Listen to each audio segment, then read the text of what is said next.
Monsieur Ours.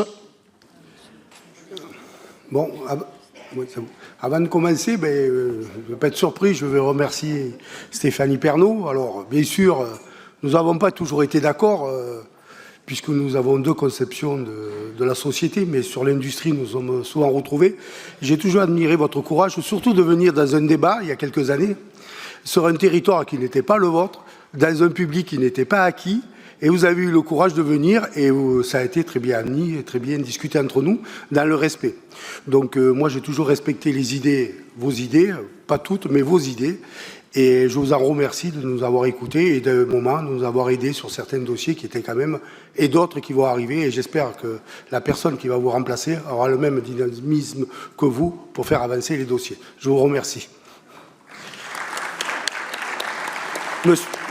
Monsieur le Président, Madame la Vice-Présidente, chers collègues, le rapport que nous examinons aujourd'hui touche l'essentiel. Notre capacité en tant que région à reprendre la main sur le développement économique, à protéger nos entreprises, à sécuriser nos emplois et à défendre notre savoir-faire. Je le dis d'emblée, nous voterons ce rapport, car ce sont des enjeux que nous portons depuis longtemps. Car cette délibération active des leviers qui nous réclamons depuis des années, relocalisation, conditionnalité des aides publiques, structure des filières, faire de la commande du public un véritable outil au service de l'intérêt général. Mais soyons clairs, notre vote n'est pas un blanc-seing. Nous n'accepterons pas un simple affichage, nous attendons du concret. Mais permettez-moi de rappeler la situation dans laquelle nous délibérons.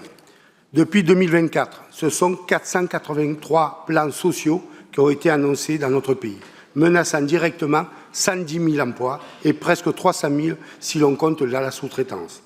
C'est le résultat direct d'une politique nationale assumée, la politique d'offre sans contrepartie qui a permis de déverser chaque année 211 milliards d'aides publiques aux entreprises sans exiger en retour ni la pérennité des activités, ni la sauvegarde des emplois, ni la moindre transparence sur l'usage de cet argent public.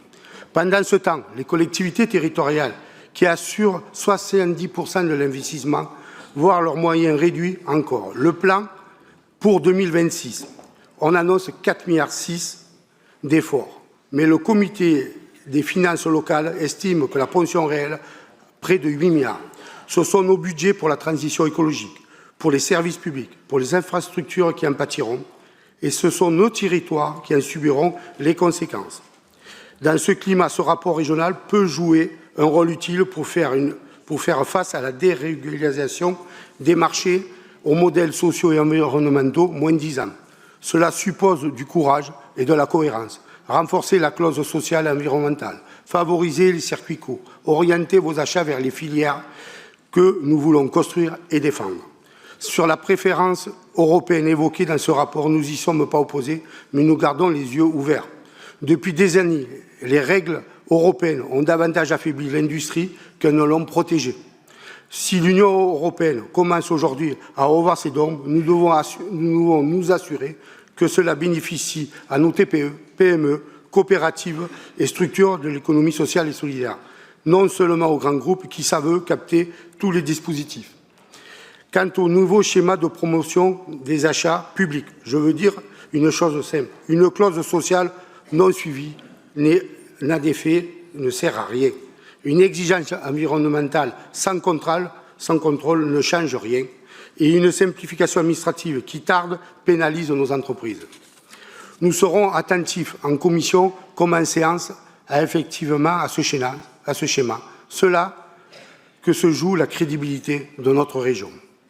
Et pour terminer, mon groupe, oui, je le répète, votera ce rapport parce qu'il trace une direction que nous partageons avec les citoyens, les salariés, les entreprises de notre région n'ont pas besoin de bonnes intentions. Ils ont besoin d'une politique économique qui protège, qui accompagne, qui assume, qui défende l'intérêt général face aux logiques purement financières. Nous serons attentifs à la manière dont ces engagements sont tenus. Et je vous remercie. Merci.